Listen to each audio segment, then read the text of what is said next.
At 1:07 this afternoon, Travis Reinking was taken into custody in a wooded area near here by members of the police department's Specialized Investigations Division's Narcotics Unit. From his apprehension, he was taken to the South Precinct, where he immediately requested a lawyer and refused to make a statement. Reinking has been taken to General Hospital to be checked out, and then will be taken to the Nashville jail, where he will be booked on 4 counts of criminal homicide. Again, the apprehension team consisted of members from the police department's Specialized Investigations Division's Narcotics Unit. Almost all of those persons are undercover. Their supervisor is Lieutenant Carlos Lara. Lieutenant Lara was there at the apprehension scene. He'll describe to you what happened.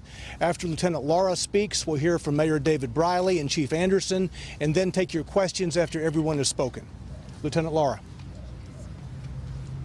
Good afternoon. I want to start out by saying great job by everyone, all the different units and agencies that assisted. So this all began today. We had our units, narcotics unit, was working, doing finding any or investigating any calls on suspected identification of this person. Dispatchers Megan Barr and Christy Simmons from ECC were contacting me directly, and our team was in charge of looking and investigating any of these sightings. During one of the calls, we had a call for at 5000 Mountain Springs Drive, and what the call was, there was a person who was matching the description of the suspect who was going through a construction site right behind the apartment complex and into the wooded area. Our detectives, all 3 of our units, the narcotics section, the narcotics unit, the interdiction unit, and the major case task force all responded to the scene. When they got to the scene, there were several workers from the TVA, construction workers on the TVA, that were pointing us, saying the person went through the woods. The detectives then all, as well as the sergeants, all went up to the wooded area and saw a pathway in the woods. They started to walk the path, and as they went through the wooded area, they spread out, and some went one direction, some went the other. As they're walking through the woods, one of our detectives, Kyle Williams, noticed a person, a suspect, in front of him. As he was walking forward, the suspect turned around, and Detective Williams saw his face and realized that is the suspect we were looking for. At that point, Detective Williams drew down on the suspect. The suspect proned out. He told him to get on the ground. He got on the ground immediately, proned himself out. Other detectives came and assisted, put him into custody, and put him in cuffs. At that point, detectives went and cut off. He had a backpack on. The description that we had received was a maroon shirt, dark jeans, and a backpack, which is exactly what he had on. He had a maroon shirt. The detectives went, cut off the backpack off of him because he was in cuffs. When they looked into the backpack, they saw a silver Kimber semi-automatic weapon with .45 caliber ammunition, a flashlight, and a holster on his person. During the search incident to arrest, they looked in his back pocket, and in his back pocket he had a wallet, and in that wallet he had a Colorado ID that had his information on there, and which is how we were able to identify him. Thanks, Carlos. Thank you, sir. Mayor David Briley. Good afternoon. First, I'd like to say thanks to the community, to the citizens of Nashville. A tip from the community is what led to the arrest today, and their being vigilant was really an important part of what happened today. I'd like to thank the Metropolitan Police Department and Chief Anderson for all their work over the last 36 hours. They've been relentless in searching for the shooter, and the conditions have been quite bad for the last 36 hours, so it was tough work, and I want to thank them personally on behalf of all of the citizens of Nashville for everything that they did. Yesterday was a horrible day for the city of Nashville. It brought home a real tragedy to this community. Today is a day where we can start to move on as a community, I hope. But I hope everybody will share a commitment that I have to help the families who've lost their loved ones and who are still suffering in the hospital right now.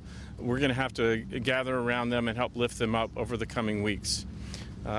Obviously, a tragedy, put an end to part of it today, and we need to move on as a community and do what we can to curb this violence in the future.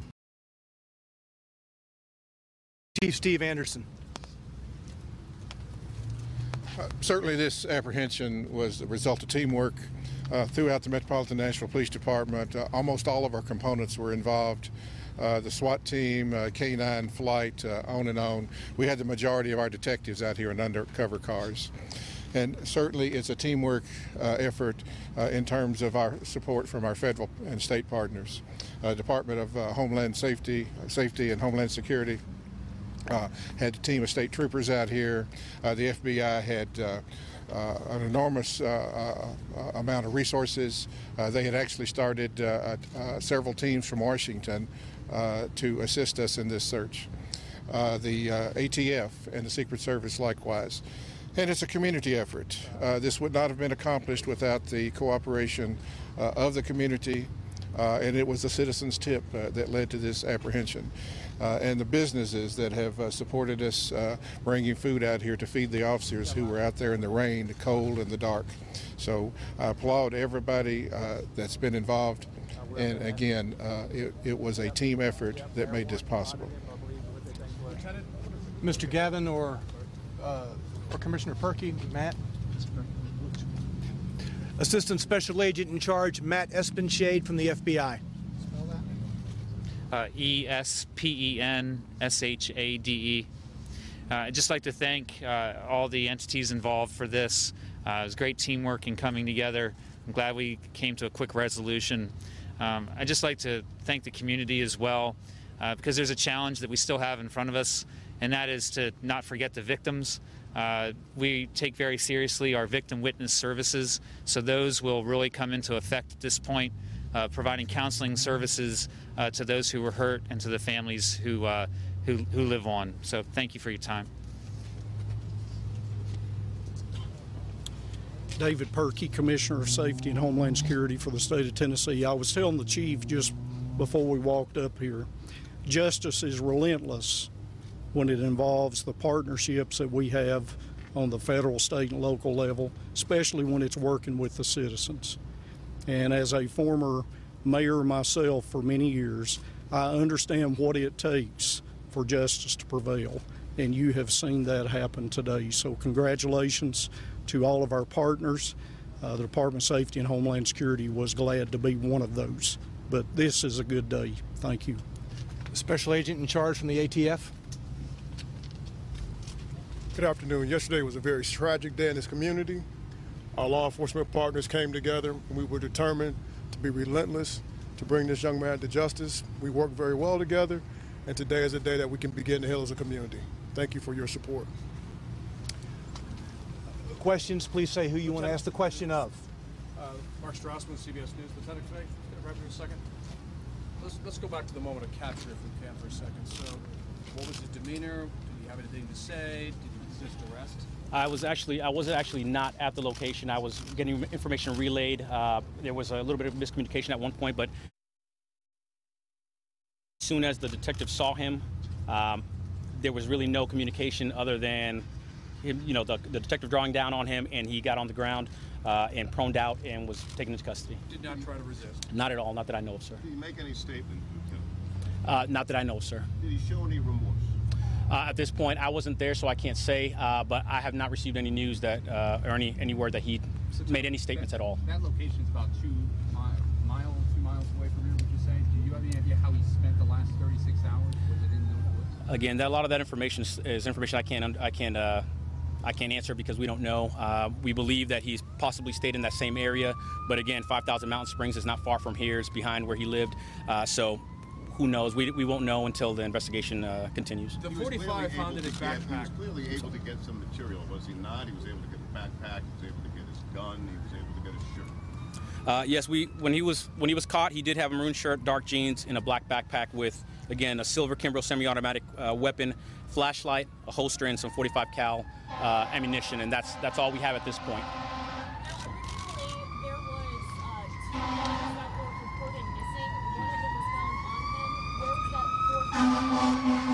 I'm sorry.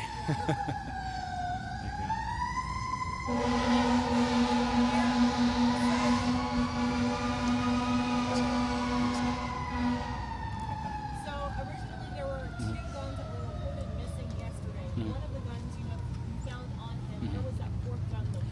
I have no idea where that fourth gun is located. I know that the silver Kimbrough, which was missing, was on his person. Any other weapons, I'm not the person who would have that information. The 45 that was found in his backpack, loaded? Yes, sir. So a reminder of the continuing threat that he posed? Yes, sir. How much time passed from the call that came out from the community member of the construction site to when he was actually there? I would say as soon as the dispatcher, I wasn't sure if it was Megan Barr, Christy Simmons, contacted me directly by phone. We got the information, and then our detectives were actually assisting on another location that they were searching.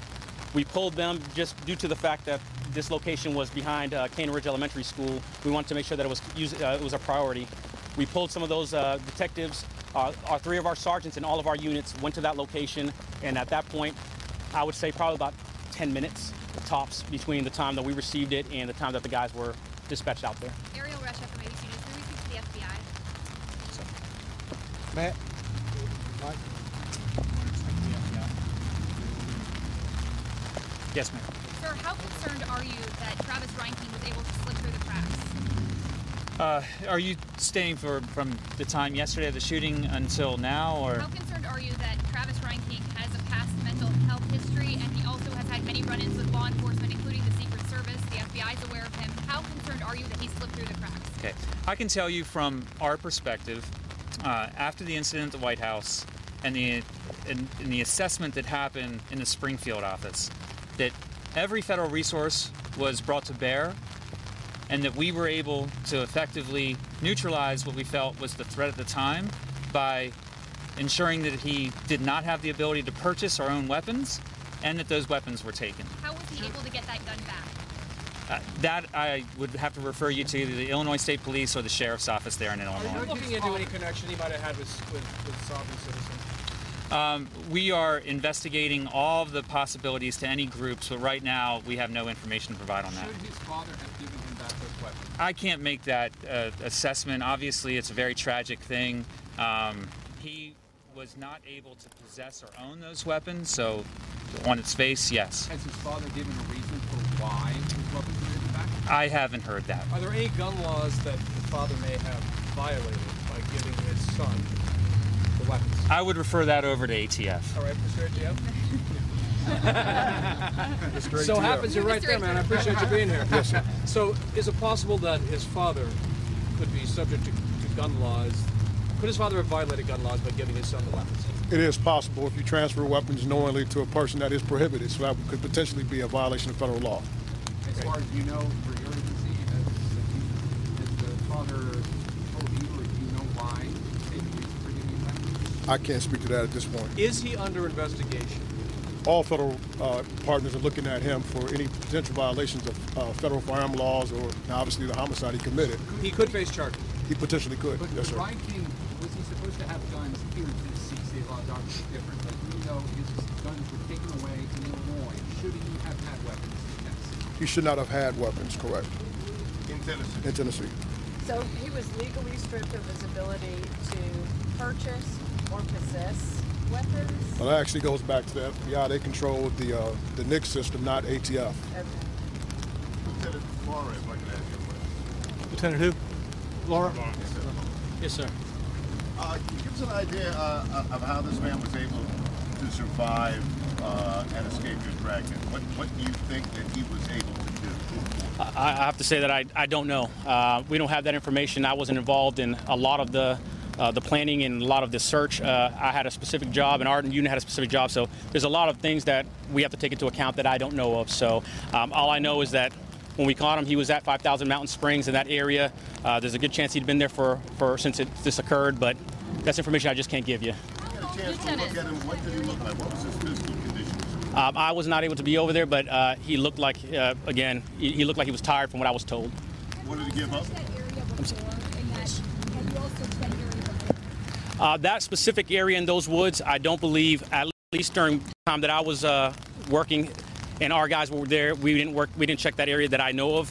I know that today was the first time we actually had that call to that wooded area behind that construction site behind 5,000 Mountain Springs. But that's where he lived, right? Is there anything else that you're looking for? Any, like for that North Phantom gun or anything else that you guys are looking You'd probably want to refer to the other investigators involved. That's something that I wasn't involved in. So, you said that you didn't necessarily canvass the area where he was apprehended, but that is the area right behind his apartment complex. That gives some concern to the residents there. I did not personally. I know that there was several other units that were involved.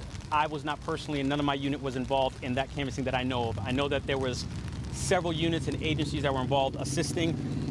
Absolutely. I know that at one point we were hearing that just about every apartment complex out here was doors were being knocked on and areas were being searched. But I know that, again, that area, when this tip came in, as soon as it came in, we responded to make sure that we were able to verify if the tip was accurate or not. Are you confident that he was acting alone? I don't have that information. Again, that's somebody you're going to have to refer to somebody else. Did he flee? Did he run from them, Lieutenant? When they came upon him there in the woods, how far back was he? Did he try running? Did they have to chase him? From what I was told from the detectives that apprehended him, he did not try to run. As soon as the detective saw him, he pulled out his weapon and told him to get on the ground. And immediately, from what I understand, he got on the ground, proned out. Other detectives went, helped cuff him, search him. They found in his back pocket his ID, and then they cut off his backpack and found the weapon in there. Can we speak to the gentleman from the FBI? Last question. Last question. We have a crew over where he was captured right at this moment, and it appears that law enforcement is pulling out bags of evidence. Can you talk about at all what they are gathered so far? I personally don't know. That may be something you want to refer to Mr. Aaron. Yeah, we'll talk about that when the article searches are done in the woods. Let me say that this area, as you all know, was the subject of extensive searching yesterday. That's where the last sighting was, around 8:30 Sunday morning. There were police dogs, there were officers. That area was widely searched on yesterday. How long he'd been there, where, the report from the citizen initially yesterday was he was shirtless. Today he's wearing a red shirt. So we have a myriad of questions for him, but as I said at the beginning, he, when he arrived at the South Precinct, asked for a lawyer and refused to answer any questions. Thank you all. Metro Police officials, that's spokesperson Don Aaron, Mayor Briley, and others detailing the capture this afternoon of 29-year-old Travis Reinking at 1:07 this afternoon in Antioch, in the woods in Antioch, not far from the scene of yesterday morning's mass shooting at a Waffle House on Murfreesboro Road. He will be charged later today with 4 counts of criminal homicide as well as other charges. And I actually mapped it from the Waffle House to where he was found, 5,000 Mountain Springs Drive, today just after 1 o'clock.